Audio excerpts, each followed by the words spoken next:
Hello दोस्तों, एक बार फिर से आपका स्वागत है अपने ही यूट्यूब चैनल किस्से कहानियों की ऑडियो लाइब्रेरी पर। दोस्तों, हम सुन रहे हैं श्री शरत चंद्र चट्टोपाध्याय जी द्वारा रचित उपन्यास ब्राह्मण की बेटी का अंतिम भाग। अच्छा, इससे पहले कि हम कहानी की ओर आगे बढ़ें, मैं आशा करती हूँ कि आपने अभी तक इस चैनल को सब्सक्राइब कर लिया होगा और अगर नहीं किया है तो अभी कर लीजिए और साथ ही बेल नोटिफिकेशन को भी ऑन कर लीजिए ताकि इस चैनल पर आने वाली सभी कहानियों के नोटिफिकेशन आपको समय समय पर मिलते रहें। तो चलिए शुरू करते हैं आज का भाग और देखते हैं कि कहानी में आगे क्या हुआ।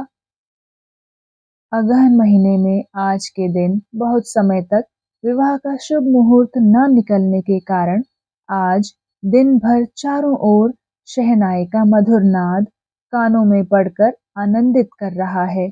लगता है कि इस छोटे से गांव के 4-5 घरों में विवाह का आयोजन है। संध्या का विवाह भी आज ही हो रहा है।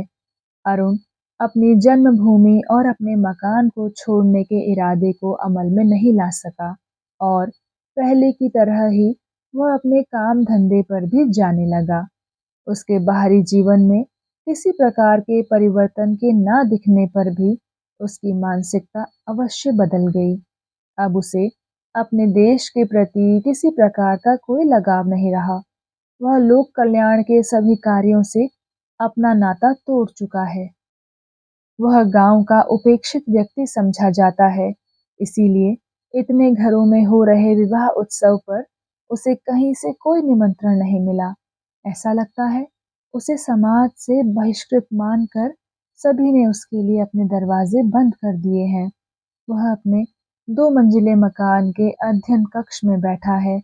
जाड़े का मौसम है, शाम का समय है और ठंडी हवा चल रही है, किंतु फिर भी उसने अपने मकान के द्वार बंद नहीं किए। साफ आसमान पर चमकते चंद्रमा की चांदनी कमरे में झांकती प्रतीत हो रही है। मकान के आंगन में उगे नारियल के पेड़ों और पत्तों पर छिटकी चांदनी बड़ी प्यारी लग रही है। अरुण इस दृश्य की मनोरमा में खोया न जाने क्या सोच रहा है। उसने भोजन के लिए पूछने आए रसोइये को भूख नहीं कहकर लौटा दिया। सामने दीवार पर लगी घड़ी ने 11 बजने और सोने का समय होने का संकेत दिया, किंतु सोने की इच्छा न होने पर वह अविचलित भाव से वहीं स्थिर बैठा रहा। इसी समय अचानक किसी के द्वारा द्वार थपथपाए जाने की आवाज सुनी तो उसे आश्चर्य हुआ, क्योंकि इस प्रकार के छोटे गांव में इतनी देर होने पर कोई किसी के यहाँ आता जाता नहीं। उसकी इच्छा तो कौन है पूछने की हुई, किंतु उत्साह नहीं बन सका। अरुण को अधिक समय तक प्रतीक्षा नहीं करनी पड़ी। रेशमी साड़ी की तेज होती खसखस की आवाज उसके समीप आ पहुंची और इसके साथ ही कोई महिला उसके पैरों से लिपट गई। अरुण ने घबराकर उठकर खड़े होते हुए चांदनी में महिला के रंगीन रेशमी वस्त्र देखे तो साड़ी में लिपटी महिला को पहचानने में उसे देर नहीं लगी। अरुण इस प्रकार घबरा गया कि उसके चेहरे का रंग उड़ गया और दिल की धड़कन बहुत अधिक बढ़ गई।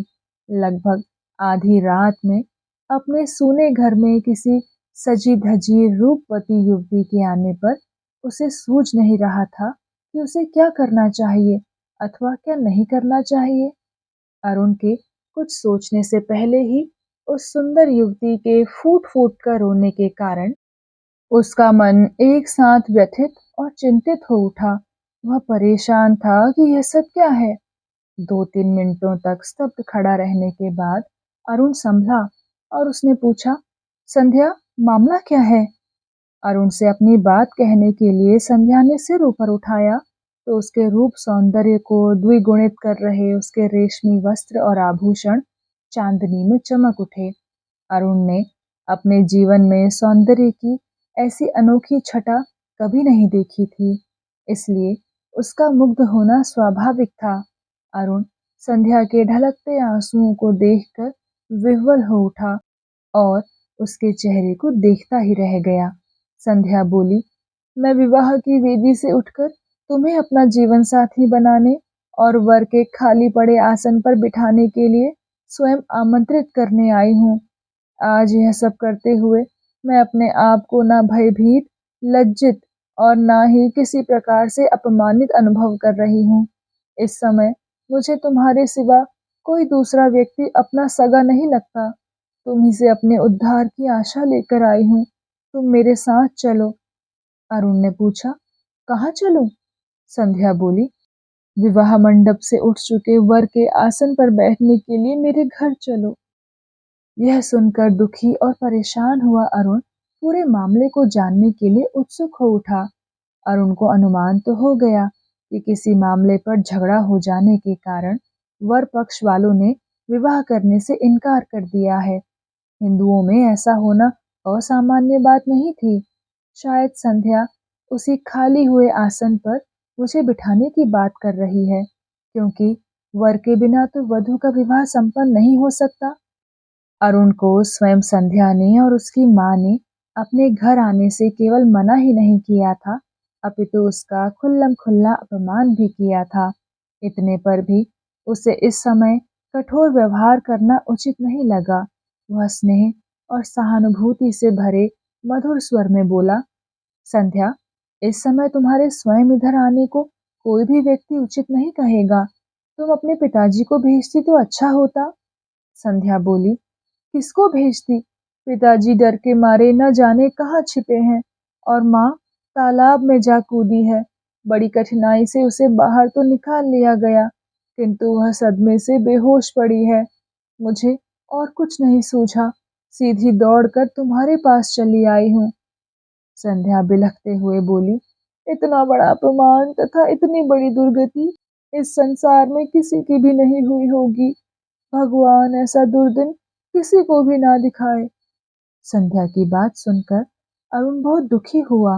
वह बोला, मुझे तो तुम लोग अस्पृश्य और शूद्र स्तर का व्यक्ति समझते हो, इसलिए मेरे द्वारा तुम अपने उद्धार की सोच भी कैसे सकती हो?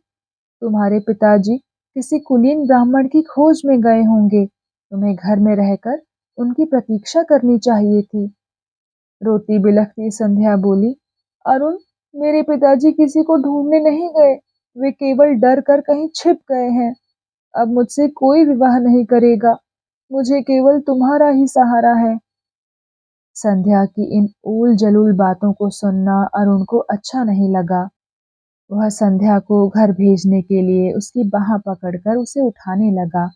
अरुण को संबोधित कर संध्या बोली, मैं तब तक तुम्हारे चरणों को पकड़े रहूंगी जब तक तुम मेरे उद्धार के लिए सहमत नहीं हो जाते। जहाँ तक मेरी कुलीनता की बात है, तो वह भी सुन लो। मैं वास्तव में ब्राह्मण संतान न होकर शूद्र नाई की लड़की हूँ। अब तो कोई मेरे हाथ का छुआ पानी भी नहीं पिएगा। भगवान भी कितने निर्मम हैं, मुझे इतनी यातना देते हुए उन्हें थोड़ी सी भी दया नहीं आई। अरुण को लगा कि शायद संध्या होश हवास में न होने के कारण अंट शंट बके जा रही है। संभव है कि कुछ अवांछनीय हुआ ही ना हो। मुझ में आसक्ति के कारण ही वह विवाह मंडप से भाग आई हो। अब तक तो उसके घर पर कोहराम मच गया होगा। यह सोचकर अरुण ने संध्या को समझा बुझाकर घर भेजने का इरादा किया। उसके सिर पर हाथ रखकर अरुण धीरे से बोला, संध्या, अच्छा उठो, मैं तुम्हें तुम्हारे घर छोड़ आता हूँ। संध्या कृतज्ञता ज्ञापन के रूप में अरुण के बार बार पैर छूती हुई बोली, मुझे विश्वास था कि तुम मेरी विनती नहीं ठुकराओगे, किंतु घर चलने से पहले मेरी पूरी बात सुन लो, नहीं तो क्या मालूम वास्तविकता का पता चलने पर तुम भी बदल जाओ।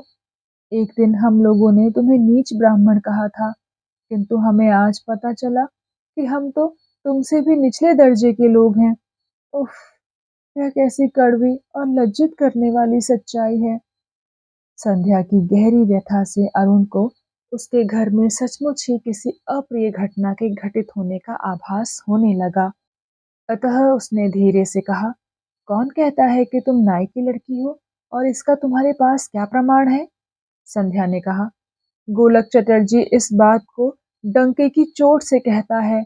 माँ कन्यादान का संकल्प करने वाली थी। मेरी दादी पास खड़ी थी। इतने में दो आदमियों को अपने साथ लिए मृत्युंजय घटक वहां आ गया। उन दो आदमियों में से एक ने मेरी दादी को आवाज देकर बुलाया और पूछा, क्यों तारा दीदी, हमें पहचानती हो या नहीं? तुमने अपने लड़के का ब्राह्मण की लड़की से विवाह करके उसकी जाति तो नष्ट की ही थी, अब पोती का विवाह ब्राह्मण परिवार में करके उनकी जाति भी भ्रष्ट करने पर तुली हो। इसके बाद मेरे पिताजी की ओर उंगली उठाते हुए वह आदमी बोला कि प्रियनाथ मुखर्जी के नाम से अपने को कुलीन ब्राह्मण कहने वाला यह व्यक्ति असल में नाई की संतान है। अरुण ने कहा, संध्या, तुम होश में तो हो? जानती हो कि तुम क्या बोले जा रही हो?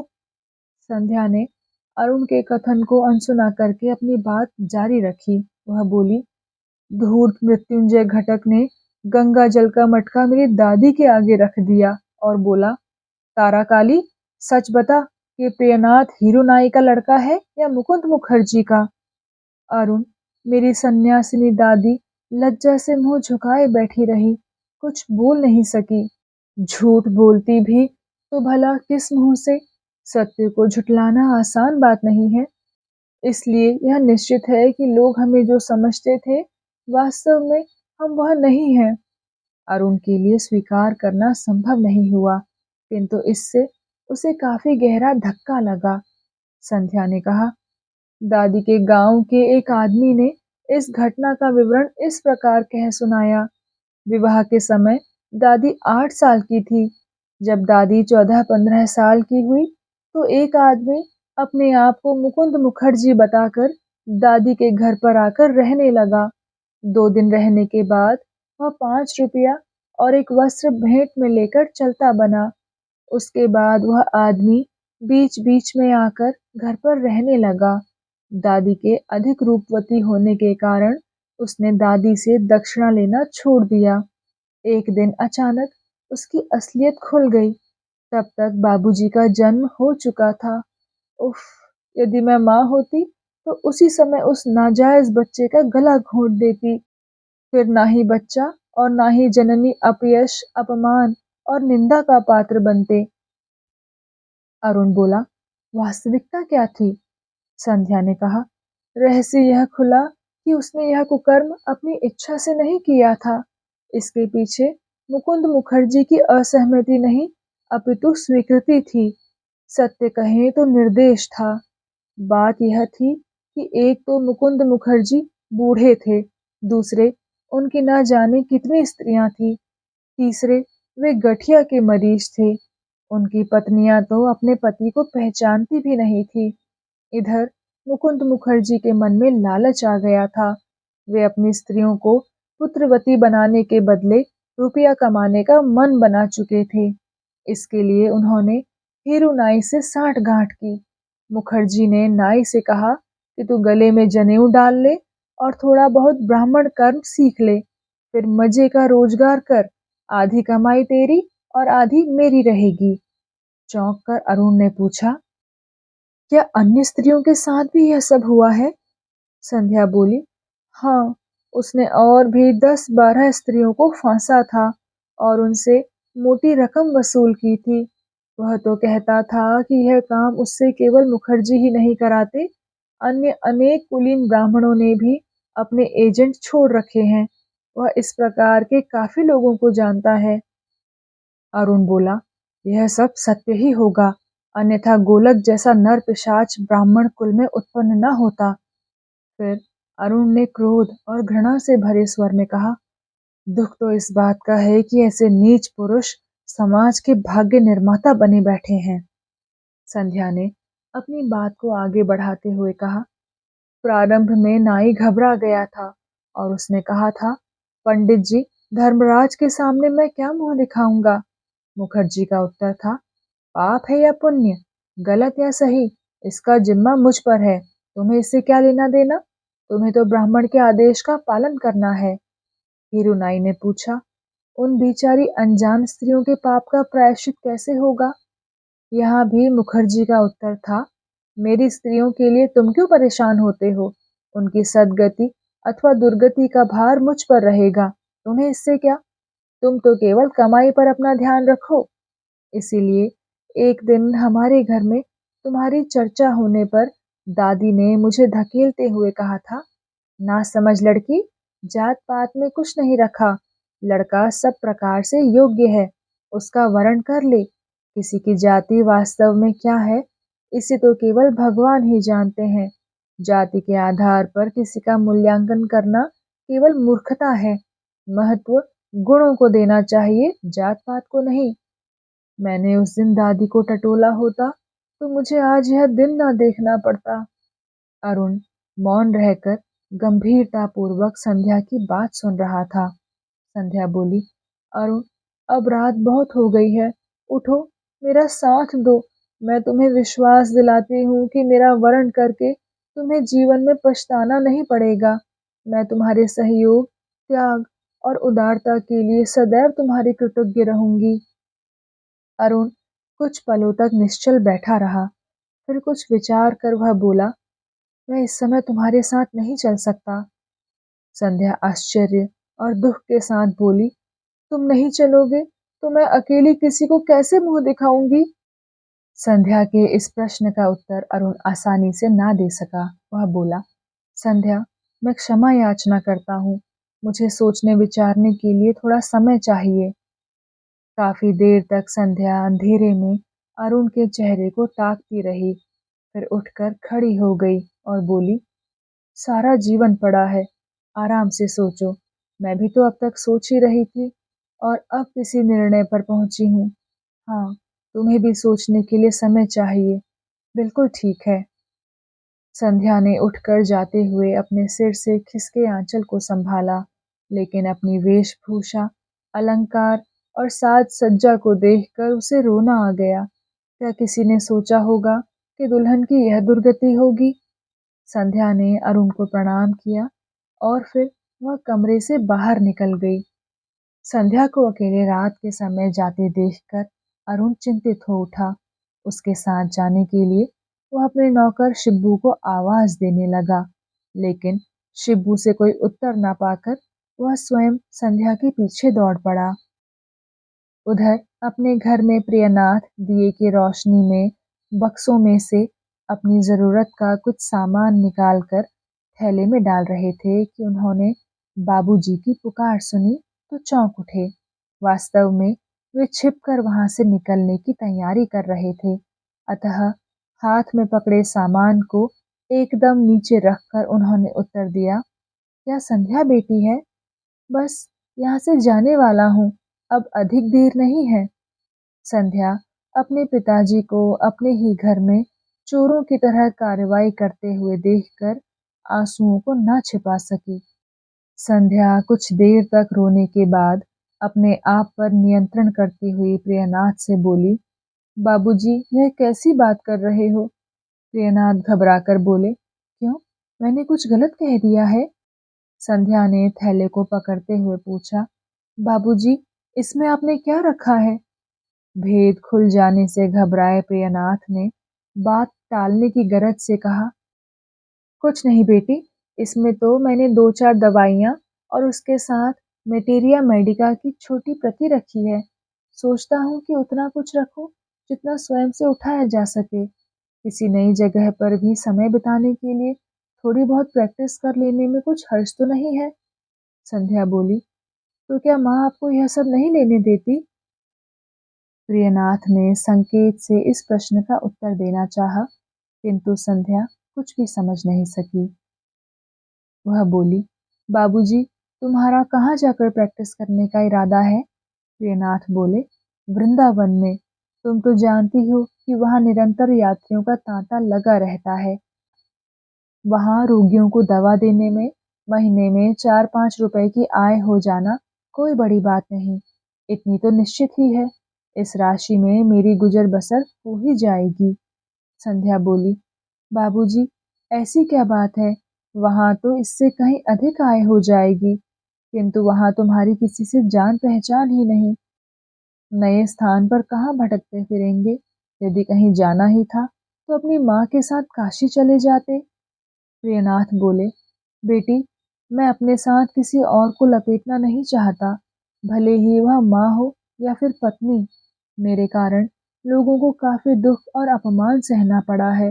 अब तो मैंने अकेले ही अनजान स्थान पर गुमनाम जिंदगी जीने का मन बना लिया है।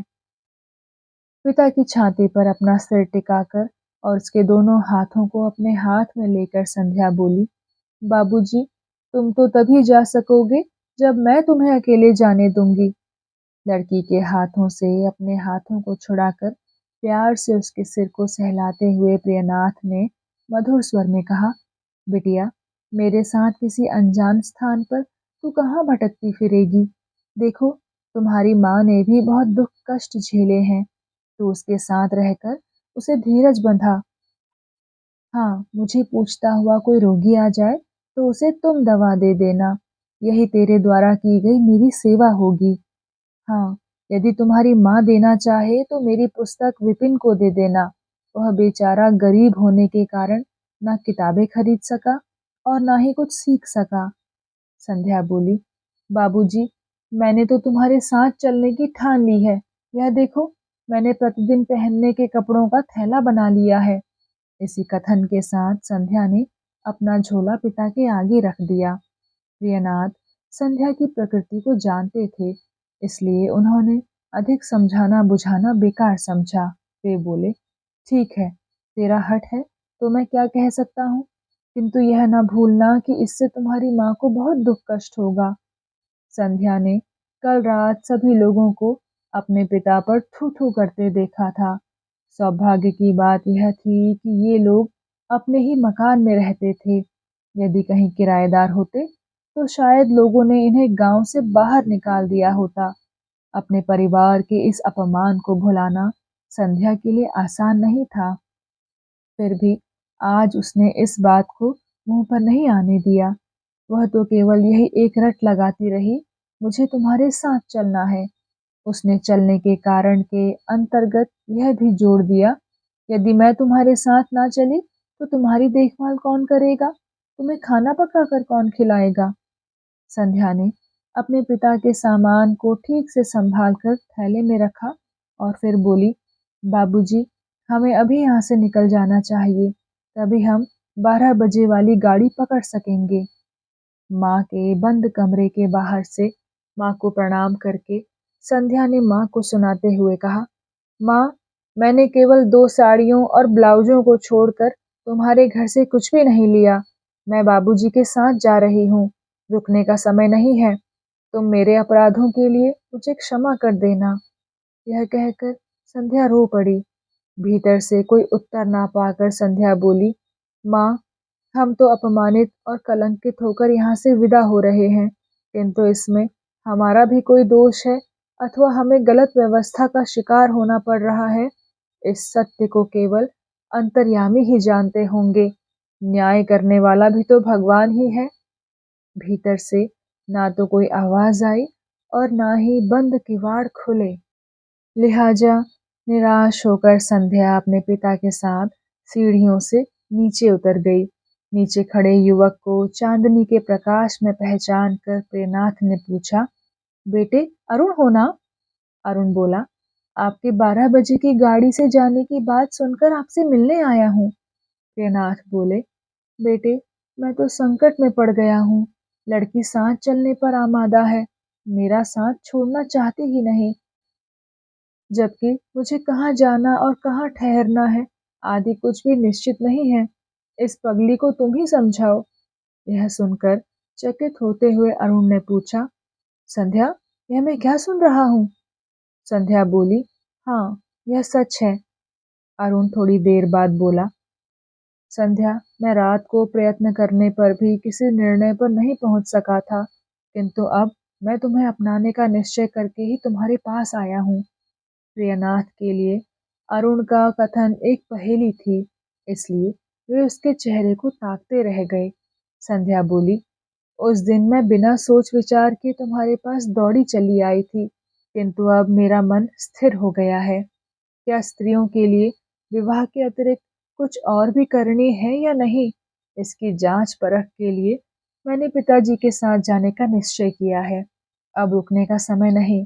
मैं तुमसे करबद्ध होकर क्षमा याचना करती हूँ। यह कहकर संध्या पिता का हाथ पकड़कर चल पड़ी तो अरुण भी उनके साथ चल दिया। संध्या ने अरुण की ओर उन्मुख होकर कहा, भैया तुम लौट जाओ, तुम्हारा हमारे साथ चलना ठीक नहीं। अरुण ने कहा, संध्या, क्या ऐसे दुख कष्ट में अपनी माँ को अकेली छोड़कर चल देना तुम्हें सही लगता है? संध्या बोली, आज तक भाग्य में माता पिता दोनों का संग लिखा था, सो दोनों की सेवा की और प्यार पाया, किंतु आज दोनों में से एक को छोड़ना आवश्यक हो गया है। मैं सोचती हूँ कि माँ अपने लिए व्यवस्था कर लेगी, इसी गांव की बेटी है। फिर कल आए तमाशबीनों में से कुछ माँ के लिए किसी प्रायश्चित की बात भी कह रहे थे, अतः उनकी देखभाल तो हो ही जाएगी, किंतु बाबूजी के प्रति तो सहानुभूति रखने वाला कोई भी नहीं, इसलिए मैंने उनके साथ जाने का निर्णय लिया है। इसी के साथ वे दोनों बाप बेटी फिर आगे चल दिए।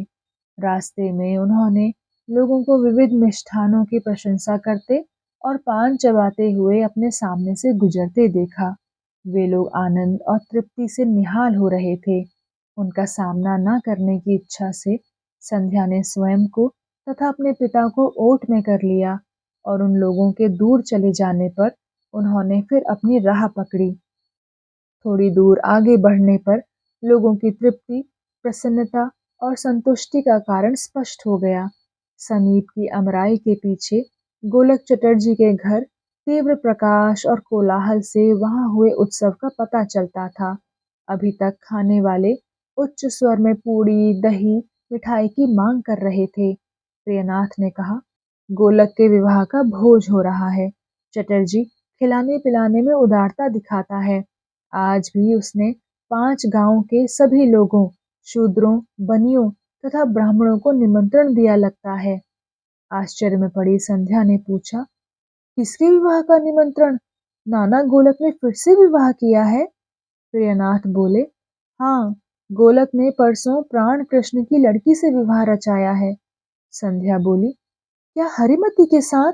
अरे वह तो उसकी पोती की आयु की है। प्रियनाथ बोले, हाँ हाँ, हरिमती के साथ। लड़की बड़ी हो गई, बाप गरीब ब्राह्मण था। चटर्जी ने दोनों के उद्धार का पुण्य कमा लिया। संध्या बोली, बाबूजी, यह पुण्य नहीं घोर पाप है। यहाँ से जल्दी चलो, मेरा सिर चकराने लगा है। कुछ देर और यहाँ रुके तो मैं मूर्छित होकर गिर पड़ूंगी।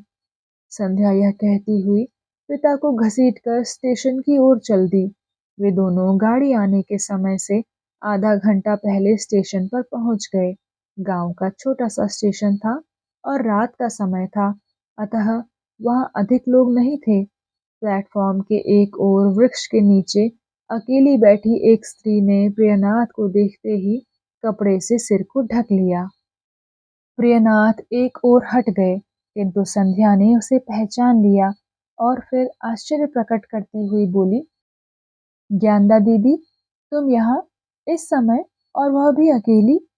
ज्ञानदा संध्या को अपने पास खींचकर उससे लिपट गई और फिर बिलखने लगी। संध्या तो अपने ही दुख को गहनतम मानकर व्यथित थी। उसे क्या मालूम था कि इस गांव में उससे भी अधिक दुखी, अपमानित और कलंकित कोई दूसरी महिला भी है। संध्या को ज्ञानदा के दुर्भाग्य की कोई जानकारी नहीं थी। सब कुछ जानने वाले प्रियनाथ भी परेशान हो उठे। संध्या ने पूछा, दीदी तुम्हें कहाँ जाना है? गला रुंध जाने के कारण ज्ञानदा कुछ साफ नहीं कह सकी। रुक रुक कर बोली, मैं क्या जानूं कि मुझे कहाँ जाना है। इसके बाद काफी देर तक खामोशी छाई रही। गाड़ी के आने का समय समीप होने के कारण टिकट खरीदना था, अतः प्रियनाथ ने पूछा, ज्ञानदा, क्या तुमने टिकट खरीद लिया है या तुम्हारा टिकट भी खरीदना है? ज्ञानदा ने सिर हिलाकर कहा, खरीदा तो नहीं है। टप टप आंसू बहाती हुई ज्ञानदा फिर बोली, बाबू, आप लोगों को कहाँ जाना है?